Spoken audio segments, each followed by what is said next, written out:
Hi friends, so I shared some thoughts yesterday about why I thought Tulsi Gabbard supported Res 248, which is an anti-BDS legislation and anti-boycott, divestments and sanctions legislation, which really is very, very bad for Palestinians who are being oppressed in the apartheid state of Israel. Well, I should say it's much, much worse than apartheid at its height in South Africa. To call it apartheid, as Noam Chomsky said, is a gift to Israel in a way, because it's way, way worse than that. Anyway, the BDS campaign that helped bring the end of apartheid in South Africa, that is what is happening toward Israel from the global community, and it's actually working. And that's why, the Likud party in Israel, which is a right-wing, very right-wing, full-on racist party, why they're sort of freaking out, and the AIPAC, the Israel lobby, is doing things like proposing this sort of resolution. That's who is behind this resolution that Tulsi Gabbard signed on to, that Ro Khanna signed on to, that Ayanna Pressley signed on to, and others. So that's it's a really, really unfortunate move, and I explained all of that yesterday and why that is. And today I wanted to just add to that video.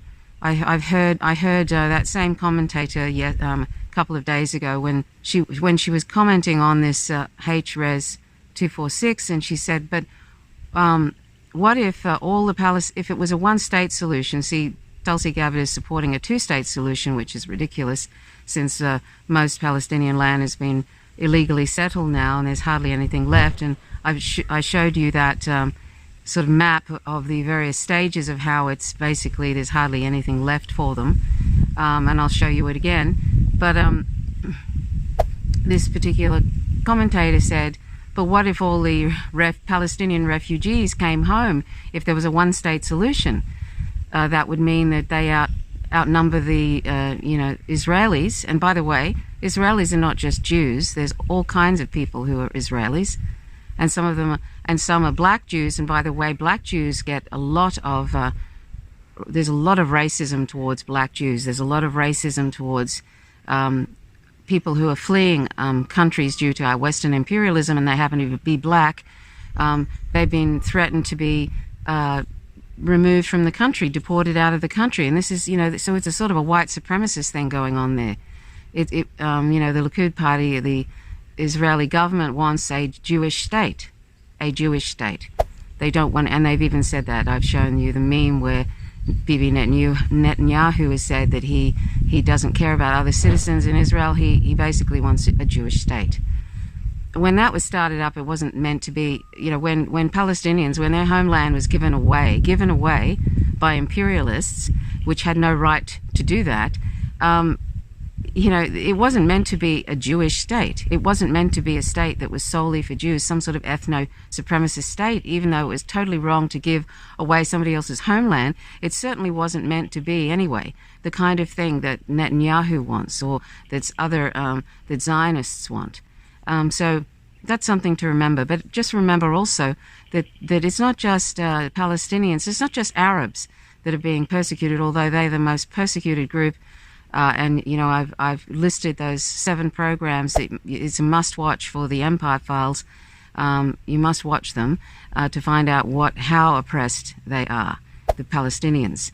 But it's not just Arabs who are being oppressed. It's it's black people, and any black people, black Jewish people too, because they're black. So let's just remember that. But anyway, back to this issue of if all Palestinian refugees came back to Israel, say if there was a one-state solution, which is the preferred thing, a one-state solution, where Israelis and Palestinians live in peace side by side with equal rights. That's what Palestinians want, equal rights, and it's far from that. So just say 6 million or I think it's 6 million Palestinian refugees that have been displaced since the Nakba. I can't be sure of that number, but it's about that or more. Just say they all came back to live in what is now called Israel. Well, that would be so what If you have a functioning democracy, which Israel does not, it gives the impression that it does, but it doesn't. If you have a functioning democracy, you would it wouldn't matter who was the majority. If Palestinians outnumbered Israelis, that shouldn't matter in a functioning, healthy democracy. So anybody who's saying, "Oh no, if Palestinians came back, they'd outnumber the the Israelis," that should not be a factor in this. And so what if that happens? As I said, if you have a functioning democracy, no majority group should be dictating in a healthy democracy, and we don't have many today in the world, but we certainly don't have one in the United States as an oligarchy, and their electoral system is broken and corrupt, and there's money in politics, lobbying, and look at the Israeli lobby, how they've managed to get people to sign on to this resolution and other things, and they've just put through another gigantic, I think it's $700 billion package of military aid to Israel just recently, which I'm not sure, correct me if I'm wrong, but I think Ro-Khanna may have even signed on to, and Tulsi Gabbard, I'm not sure. I'll have to look into that, so don't take my word for it. But, that is just something that's just gone through again. So still, they're supporting a brutal occupation where they're executing Palestinians in non-violent protests at the fence of the open-air prison that is Gaza. That's what's going on. And tens of thousands have been wounded by live ammunition at this non-violent protest, the Great March of Return. And 200 plus people have been executed at the fence of the Great March of Return. Many of them children, and some paraplegics, and some medics, and journalists. So, this is what I think they've just passed that package. This military aid package that is absolutely huge. And this, what it turns out to be is $10.5 million a day is given to Israel to continue on this brutal occupation of Palestinians. There's a tit for tat going on here with the US and Israel.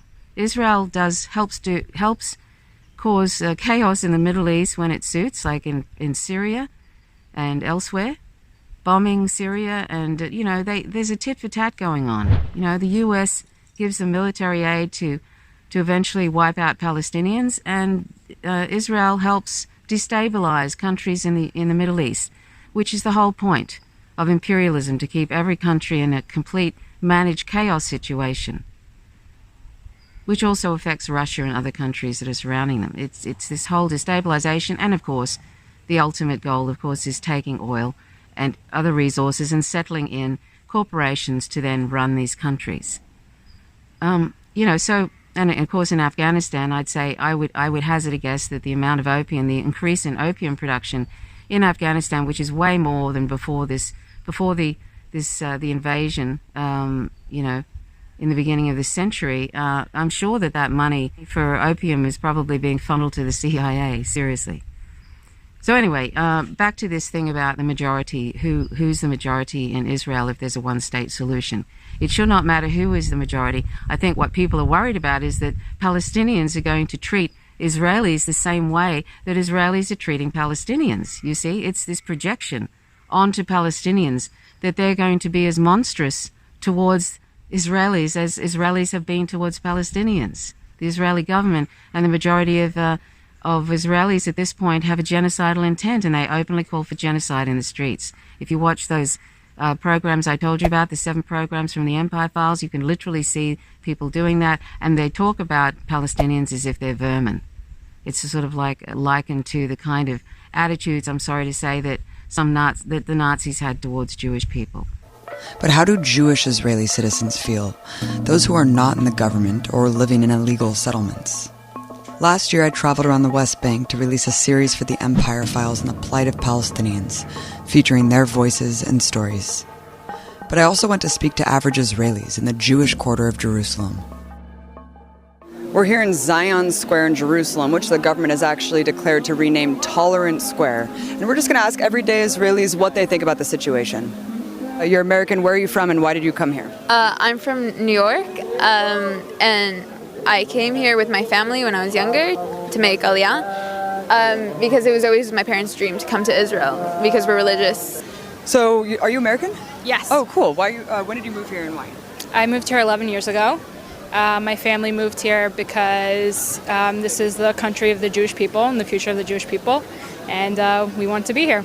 How old are you guys? 18. We're 18 years old. Now we are here in Israel taking a leadership course, and we're going to the army for a few months to see how life's here. And then we hope to bring back some of this knowledge to our youth movements. So you're like an internship with the army? It's about 2 months, and they show you everything about the army. Israel is a great place. It's a nice place. You should come and visit. I love Israel, and I feel safe here. All that misconceptions are not true. Like, there's not people with knives every day, and there's not people exploding. Palestinians? Yeah. No, but pretty much the life here is really good. For people living here, it's just normal to see people in the army walking around with guns, and you feel completely safe and protected. I feel like we know who the threat is, and it's not coming from anyone random, as opposed to in the rest of the world that it could be anyone. Here we know who our enemy is, and we know that they are out to get us. Who is the enemy? Who's the enemy? That's a very good question. I don't think it's specifically any nation. I think it's the people that are so interested in being politically correct that they won't actually go after the people that are trying to cover things up.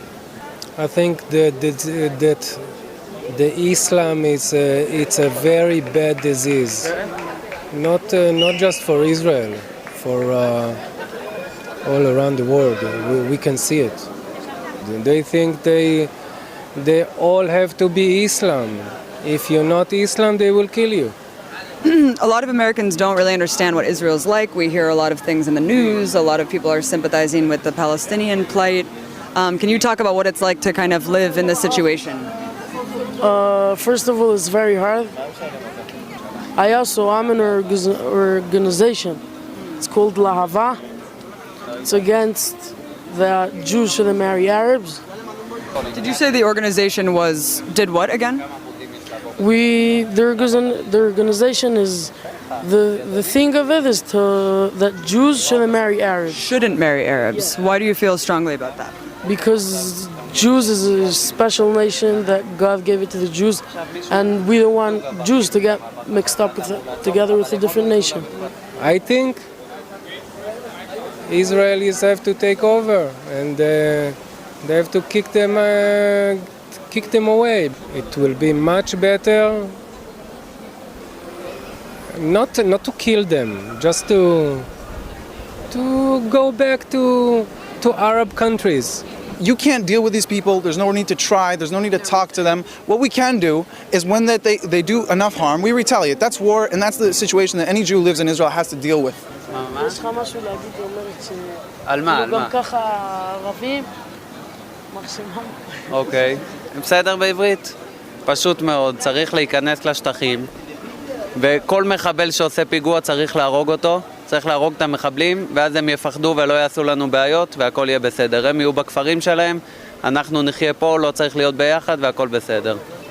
I think also that every Arab that doing a terrorism attack, we have to kill him, and not because he's an Arab, because he's a terrorist. I think you should also kick out the family, because it all begins with chinuch. How you say it? Education. Whatever they teach the kids does. It's families. I'm think that we need to... איך אומרים להעיף את הערבים? כן, תגידי לי את המילה הזאת.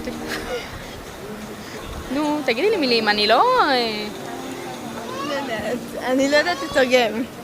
I don't know how to translate really well. I think we should give them a country. If you're doing any problem, you just go in there to give them a country, and then it's going to be a war between countries, If they're going to throw rockets, we're going to throw one big one and done. I don't think there's any answer to it. Really? There's only one way, I would carpet bomb them. You would carpet bomb them? It's the only way you could deal with it. Or try to stop them a different way. It never worked. You mean all Arabs or Gaza or? I believe that they, like, I hope to believe they're not, but I do think they are, because I don't trust them. You can't trust them, and that's the only way I believe that. The only way is just to stop it completely. I think that we miserable. The Arabs make a פיגועים and we need to kill Arabs. No. Okay. We'll talk about this later. All right, cool. Well, there is also Jewish civilians that hate Arabs. Yeah, I'm not saying, but we have also people that like the Arabs and everything, like Smolanim. I think another thing that the Jews should have rights to hate them. I think we have the right to hate them. I don't see a reason why not. I wouldn't trust any of them. To better understand this mentality, I also talked to Ronnie Barkin, a Jewish Israeli citizen who grew up in the country and is now an ardent critic of the notion of a Jewish state. Like anyone growing up in Israel, I went through the whole indoctrination mechanism. And we are being trained to be soldiers from kindergarten, literally from kindergarten. The moment I realized I managed to sort of overcome that indoctrination, then everything became very clear, because the situation is crystal clear. One of the main successes of Israeli propaganda is to convince the world that the situation is complicated. But it's far from being complicated. It's probably the least complicated conflict in the world today. And it's all about basically those who have the power, those who oppress and subjugate and tread over the indigenous people of the land who have been oppressed and subjugated and expelled from their land. And this is what it's about. The situation here is not very different other than the way it is perceived in the world and among Israeli society themselves. They like to perceive themselves as being something else, as being, liberal and progressive and all of that. And I also thought of myself as such until I realized that actually, this is not the case. The case is very clear, and I'm not on the right side of history. And that's when, the moment I managed to overcome this type of brainwashing, then the rest was very easy. The State of Israel is all about creating a place which is for one select group and only that. It's not only the fact that they wanted to take over, to usurp the land and the resources and all of that. It's also about this exclusive nature of the place, that this is ours and only ours. And even any Palestinian being born in Israel, even if they're Israeli citizens, is already regarded as some sort of a threat to the state. Mm-hmm. The need to segregate, the need to separate and not to interact with Palestinians is part of Israeli identity. So we have to understand that Israeli identity depends on denying Palestinian identity and denying either the existence of Palestinians altogether or at the very least denying their identity, their culture and so on. And also, right after the ethnic cleansing of Palestine, right after the Palestinians were expelled from their homes and became refugees, the very next thing that happened was that there was a concerted effort of mass looting of books and other cultural artifacts from Palestinian homes, which was led by the National Library in Israel. So it's for a reason that when we say existence is resistance for Palestinians, this is true. Just by very existing on their land, this is an act of resistance in itself. Even more so when they actually claim their rights, claim their identity, do cultural work, like produce Palestinian culture, that is an act of war. After learning a lot in Jewish history and Israel history, I've seen that people make a big deal about a lot of different areas. But if you look back, correct me if I'm wrong, if you look back at the history, the areas, these places are really rightfully ours. If it was any other country that would have conquered these places or taken over these places, nobody would make a big deal. It's just because it's Israel and there's anti-Semitism and everything. They kicked us about 2,000 years ago, and we came back. We have Jerusalem. We built every stone here. Every stone, 3,000 years ago. Over here, This all is 3,000 years ago? This is the city of David. 2,500 years ago. all history of the Jewish people, and the Islam doesn't have history at all in this country. I think that they should actually look at a history book and look at the progression of history and who occupied Israel, go further back. So if it could be that the Palestinians occupied Israel, that's true, but who occupied that before that?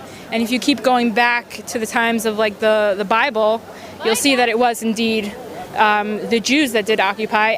Palestinian, where are the Palestinian people during 4,000 years under the Ottoman?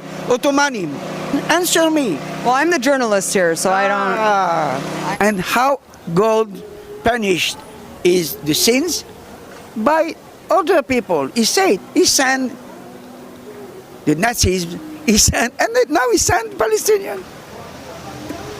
Okay. But it's really rightfully ours if you look at the history and at like the wars, and we didn't even start a lot of the wars, and we conquered these places rightfully, like it's ours. We brought the settlements in by Gaza, you know, all the Gush Katif strip. Gave Gaza back. Well, we gave part of Israel. It's not that it's not Gaza. We do things for peace. I think that the Jews came here, they took this land, and this is our land now, and I don't think there should be here no Arabs. Like Arabs, they want, we gave them Gaza, they should go live there quietly if they want. They should go back to Iraq, I don't know, to wherever they want. But this is a place that God gave it to the Jews, and we don't want the Arabs to be here. And before they accuse anyone of occupying, they should actually look back and look at history. So you wouldn't call any of this occupied territory? No, I think that whatever deals were made and wars were fought, they took the land, and that's the way things work. I mean, would you call America occupied by Americans because the British used to rule? The people who kicked the Jews out of Israel were the Arabs. 1,400 years later, we come back. Now, I'm not saying that we can blame the people living here for what happened, but you gotta accept that that's some kind of divine justice, that their great-great-great-great-grandfathers kicked my great-great-great-grandfather out of here, and then we come back, and all of a sudden they're like, well, no, we don't want it, it's not fair. They took the land from us, not the Romans, and not the Persians, and not the Byzantines. It was Arabs who took this land from Jews. And so, yeah, we came back and we took what was rightfully ours. Besides the fact that before the Jews came to here in the late 1800s, early 1900s, it was like a barren land. Like, because the Jews came here, it started to like flourish or whatever and become actually, like, people started planting things and making settlements in all these places. If the Jews never came here, then it'd be in the same place it was like 200 years ago, or not where it is today. And so the Jews came here and they started making it better for also the Arabs, and they only started to be an issue because the Arabs started to make it more of an issue. How many people think like you? What is the state of the left wing within Israeli society? So the people who think like me are a negligible few. And I would argue that there is no left in Israel and never ever existed. What you have are those self-proclaimed leftists, liberal Zionists, who basically speak the language of peace and human rights and so on in order to sugarcoat their racism and supremacy. And they speak a very different language than the acting government, for example, because the acting government is clearly a right-wing government. They are shameless about their racist attitudes and so on. They say this is ours and only ours. Many of them are decent enough to say, yes, there was the ethnic cleansing of Palestine, and that's a good thing. The problem is that we haven't finished the job, that there are still Palestinians left in Palestine. With the other type of Zionists, with the so-called left in Israel, we cannot even agree about the basic facts. But for them, in order to feel that they are both Zionist and moral at the same time, they have to keep lying to themselves all the time, every moment of every day. So they have perfected this whole discourse of lies in order to lie to themselves and also in order to lie to the international community, in order to justify their existence here in that. I think the occupation does have a big role and important. I don't think there should be no occupation at all, but in the occupation things needs to be more Do you get called a leftist a lot? Yeah, and I am a leftist. Is leftist a slur sometimes? Yes, it is. It is not a good way to be called in Israel. Israel doesn't want to compromise on security. They have to do a blockade. They have to kind of cut this off. It's ridiculous what people have to go through there, but it's also ridiculous what we have to do to keep ourselves safe. We don't want to fight with them. But if they ask for it, they will get it. And we're much stronger, much stronger. We behave very gently and morally. Very gently with them. It could get a lot worse, is what you're saying. If the Russians was here, 2 days, they will kill all of them. If the American will be here, they will kill them 2 days. They don't care about human rights. They don't care about nothing. Israel's holding back. Very, very. But it's war, and civilians get killed in war, and it's a horrible, on their side, less on our side, but at the same time, we put money into protecting ourselves. Well, look, the refugees, their situation is horrible, but no other nation in the world gets the refugee status that Palestinians do. The Palestinians, third-generation people, are still considered refugees. I had friends that were Canadian. They went on their passports. They wanted to see what the refugee camps were. They wanted to see what it was all about. They came back. They said it's nothing what I imagined it. Better than they imagined? Or? They said people were driving around with nice cars. People had nice houses, villas, things like that. They thought people were being oppressed, like living in tents. It's like they probably were, maybe 10, 15, 20 years ago, in the past. For them, in order for them to be Zionist and moral, in order for them to have a Jewish and democratic state, they needed, first of all and foremost, to create a Jewish majority by force, by driving away the indigenous people from their land. And this is how the state was founded. And immediately afterwards, they created a whole legal system that will make sure that those who have been expelled will never be allowed back, and those who remained on their land, because not everyone was expelled, will never be equal citizens. Unfortunately, what we hear on mainstream media, this so-called discourse or so-called debate between the right and the left is about that. It's about, do we want a large Israel, which is Arab-free, or do we want a small Israel, which is Arab-free? This is the debate that's taking place. Last question. There's this whole international movement of leftists and activists who want to boycott Israel for human rights violations. Being here, seeing that, and what do you just think about that? I think the BDS movement, the leaders of the BDS movement, or everyone that thinks that Israel is bad, if they should read up about the topic, the other side, and they should come here and see how everybody's comfortable. People right now, they're looking at Israel and they're calling it an apartheid state. And Israel is not an apartheid state. There's places, my family from 5 generations ago, they were from Jenin. You can't find one Jew in Jenin right now. It's totally Jew-free. So if you want to think about a racist apartheid state, it seems it's more, in my opinion, coming from their side. And just a response, I guess, to kind of this international movement, the BDS movement, and also the movement that says settlements are illegal, they're encroaching on Palestinian land. Can you respond to that accusation? I think the response would be two-part. The first part would be very simple. Nobody gives Turkey problems for their settlements in Cyprus. It's an anti-Semitic thing. Maybe they don't know that they hate Jews, but they give us so much trouble. The UN only talks about Israel. What about North Korea? What about Russia? Then the second thing would be to say is that... Even from the UN? Completely from the UN. I mean, come on. You're talking about that we're worse than the North Korean dictatorship? Nobody in the world thinks that. So those people in the UN and all these peace activists, look, she's a woman. She's walking around however she wants here in Israel, right? There's female genital mutilation in Egypt, not very far from here. Why don't people talk about that? I think that we should have not more rights. I think we have rights to build more houses for our citizens. And a lot of things that Israel gets criticism for, other countries will never get it. אני רוצה להגיד פה לראש ממשלה פה בארץ, בישראל. אין מצב שיהיה פה שלום בארץ. אי אפשר לעשות איתם שלום, הם תמיד שונאים אותנו. אם אי אפשר לעשות שלום והמצב ככה לא יכול להישאר, אז צריך לטפל בהם בדרכים אחרות, אין מה לעשות. It's irrelevant. The views of Israelis about the situation are totally irrelevant to the question of how do we change the situation. Did it matter what white people think about apartheid in South Africa at the time? The question is, how do we end apartheid and how do we end Israeli crimes? You know, every Israeli official will claim to speak on behalf of the Jewish people and will even demand of Palestinians to recognize Israel's right to be a Jewish state and so on. I don't recognize Israel's right to be a Jewish state because it is not Jewish by religion. It is only Jewish by supremacy. Israel is Jewish just like South Africa was white, in the exact same context, with the exact same meaning.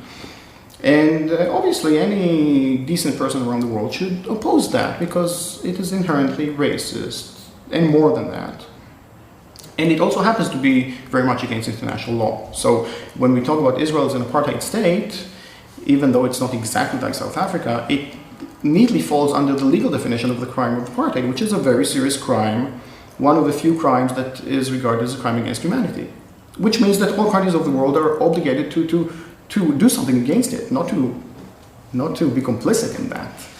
And what we're coming and saying is, no, there are basic fundamental Palestinian rights that must be respected.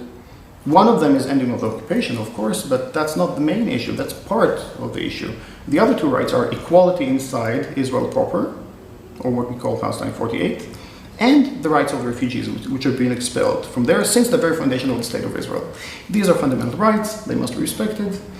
And now we can debate, we can argue about how do we implement these rights. I'm willing to discuss that. I'm not going to discuss, should we have equality or not. This is not negotiable.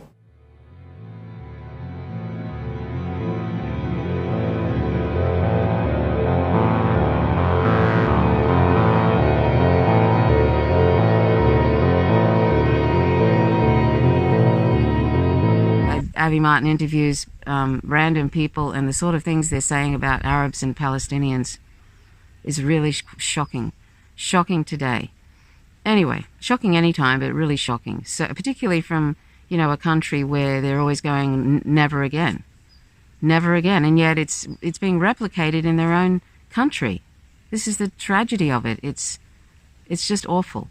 And then to call people who call out this much worse than apartheid situation in Israel, call them anti-Semitic is just a joke. And sadly, they're doing it to people like Jeremy Corbyn and anybody else who is Ilhan Omar, anybody else who is Rashid Tlaib, anybody else who is calling out this dreadful, dreadful, brutal occupation is called anti-Semitic, as if you're not supposed to call out human rights abuses that are absolutely happening every single moment there, absolutely horrific.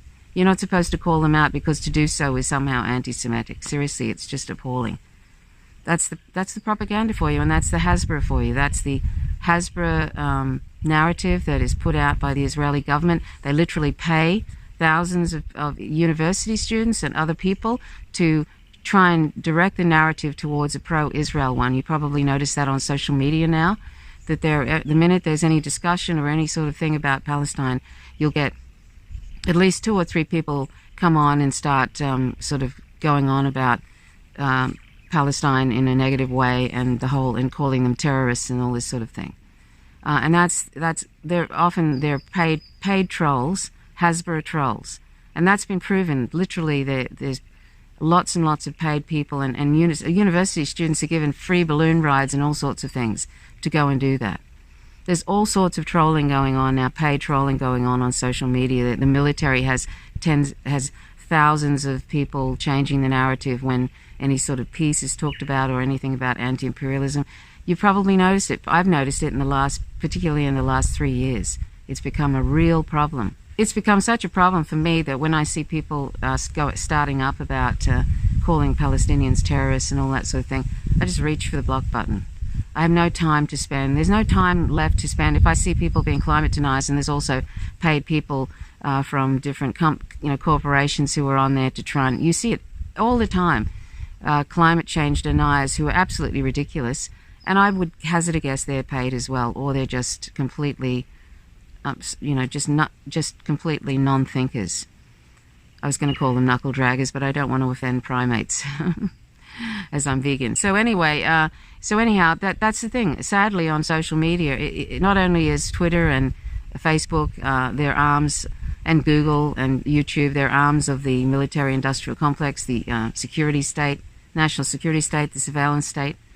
but they're swarming with paid trolls that are there to change the narrative towards war, towards regime change, towards keeping Israel how it is, which is brutally suppressing Palestinians and killing them with impunity.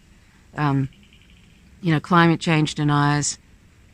It's a sewer, really, of sort of propaganda, basically. And if it wasn't for the fact that there were so many good journalists on Facebook, I would have gone long ago, because I cannot stand it. I just cannot. It makes me sick at this point. But anyway, so does YouTube isn't much better. Anytime you mention Palestine, they either whack an age limit on, age restriction on it or something. Or it's suppressed by algorithms. Somebody just decides, no, that's not acceptable. Algorithm changes and that's the end of it. It just clicks in. It's automatic. Anyway, I've gone off the track, but so my point is that in a functioning, healthy democracy, in a one-state Israel, where you have Palestinians and Israelis living side by side with equal rights, in a functioning, healthy democracy, it shouldn't matter who is the majority. It shouldn't matter if Palestinians are the majority. It shouldn't matter if Israelis are the majority or whatever other group are the majority. It shouldn't matter. It should be, it shouldn't matter, basically. So this sort of fear-mongering and sort of, I would say, tinged with racism that the Palestinians are going, and also this idea that they're going to institute Sharia law. That's another sort of myth, and sort of which I think is tinged with racism too, and Islamophobia. That suddenly Israel's going to be run by Palestinians that are governed by Sharia law. These sort of things. A lot of Palestinians are Christians. A certain percentage of Palestinians are Christians. I think it's 40%, something like that. Palestinians are not all Muslims, and it's just so Islamophobic to just immediately jump to that Sharia law thing. Oh, look who's here. It's Rooney. And he's wearing his Bird Be Safe collar. No, we don't like to dress up our cats. Hey, Rooney. Anyway, I think he's trying to tell me he's hungry. But anyhow, so that's all I wanted to say. I just found that sort of disturbing that people were saying suddenly Israel's going to be overrun with Palestinians. I mean, they have the right to return anyway. They were through violence thrown out of their own country, and that was through violence, and they have every right to return. And that's what the Great March of Return is about. There's a couple of million, refugees in Gaza, Palestinians who want the Great March of Return is so that they can return to they're in this open-air prison that is Gaza. They want to return to their areas to live, which is their right. It's in the UN. It's their right to return. That's what the Great March of Return is. And they're being shot at the fence, executed, for demonstrating that that's their right. So anyway, that's all I wanted to say. I just think it's kind of a bit off when I hear people freaking out that suddenly the majority is going to be Palestinians in Israel if it's a one-state solution. What is wrong with Palestinians and Israelis living side by side with equal rights? What is wrong with that? Nothing is wrong with that. And anybody who has a problem with that, we need to ask them why. Why do you have a problem with the idea of Israelis and Palestinians living side by side in peace? And all this fussing and carrying on that, oh my goodness, they're going to be the majority. The underlying fear there is that Israelis are going to be treated the way they've been treating Palestinians since the Nakba. I don't think that's going to be the case. I really don't. And that would be really bad if it was, but I do not think that's going to be the case. They just want to be able to come back to where they were thrown out of. That is their right. And that's what they want. There's nothing wrong with that. And and we in the West, who seem to think we know everything and the best thing for everybody in the fucking planet, we white people seem to think we know how everybody else should live and tell them how they should live. This white supremacist colonialist attitude we have, that somehow this white man's burden business. that we know what's best for everybody. God, that gets tiresome. It gets so tiresome, and it's almost in the DNA of a lot of U.S. citizens. They've been raised to think that the U.S. is the best. It's American exceptionalism, the best country on the planet, that they have the best ideas and the best ways of going about it. They're the world's police, and everybody should bow down before them. Everybody should submit to them. Everybody should allow them to just take over their country. That's in the DNA of many Americans, I'm sorry to say. That needs to go, because that is these governments don't get in by accident. There is a lot of political corruption in the electoral system, but people vote them in. People vote them in, and people will keep voting for Tulsi Gabbard, even though she's demonstrated that she doesn't care about one of the most vulnerable groups on the planet, and she's happy to do something for AIPAC, which is the Israel lobby, and the Israel lobby dictates foreign policy to the government. So that gives you a little glimpse of what would happen if Tulsi Gabbard became president of the United States. And that's why I did those videos a few months ago, sort of trying to point out that she's flying under the radar about Israel, because I knew underneath it all the fact that she's never been clear about it, the fact that she gave that talk at Kufi, Christians United for Israel, in 2015, which is a really hair-raising speech. You should go and watch it. Go and watch it. It's on YouTube. You can see it in my previous video from the 28th of July on Faint Signals from Vega. You can see I've got a link to that in the information section. Go and have a look at that. I don't think she's going to withdraw the $10.5 million of military aid every day to Israel if she became president of the United States. I think, sadly, she's underneath it all, without actually stating it, she's a Zionist. She's totally on board with Israel being a Jewish state, and the Palestinians can go and do whatever the hell they want somewhere else in another part of whatever's left. I don't even know. Does she even realize how little land is left anyway?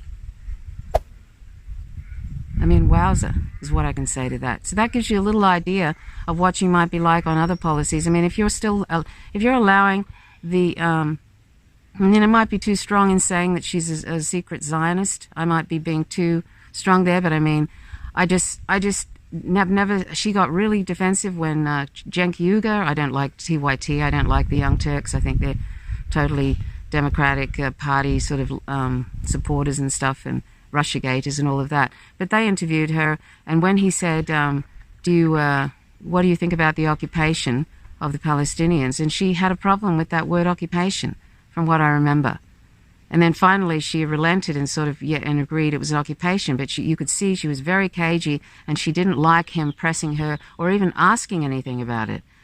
And I'm not surprised. After I saw that Kufi speech she gave, I'm not surprised she has such a problem, because I don't believe within 4 years she could change completely her position on what she was talking about at Kufi. I'd be really surprised if she has. If she's even half of it, if she's changed her position, that's still problematic. So anyway, that's really all I wanted to say, just this whole fear-mongering about what if Palestinians or refugees all returned and they were the majority. Oh my goodness, the horror. And this Sharia law, fear-mongering, Islamophobia stuff. The horror. I mean, seriously. And West, and we in the West sort of always giving.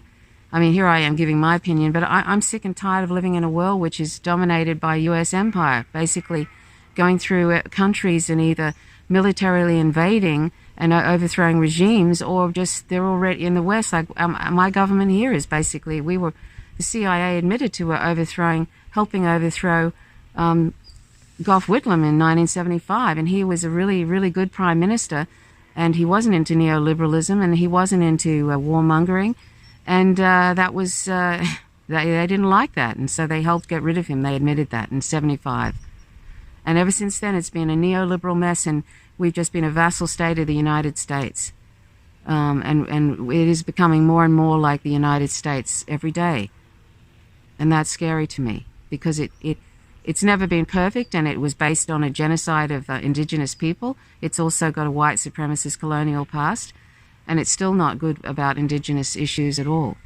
But it certainly had, when Gough Whitlam got in, there was free health care. It's still free to a certain degree, but they're whittling away at it intentionally until eventually it'll be just dysfunctional, and they try and make the public system dysfunctional so that they can privatize everything. That's what's been going on ever since Whitlam in 75 was